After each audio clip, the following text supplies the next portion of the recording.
تشبیہ یا مشبہہ ہونا یا تشبیہ دینا ہمارے نزدیک اہل سنت کے نزدیک بھی یہ ناجائز ہی نہیں بلکہ کفر ہے. اللہ تعالیٰ کی تشبیہ دینا مخلوق سے یا مخلوق کو تشبیہ دینا اللہ سے یہ شرک ہے.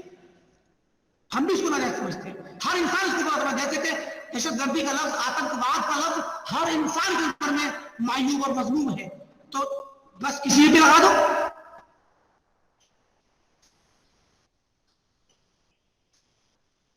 تو یہ اہل باطل کی ہمیشہ سازش رہی ہے, آج بھی ہے.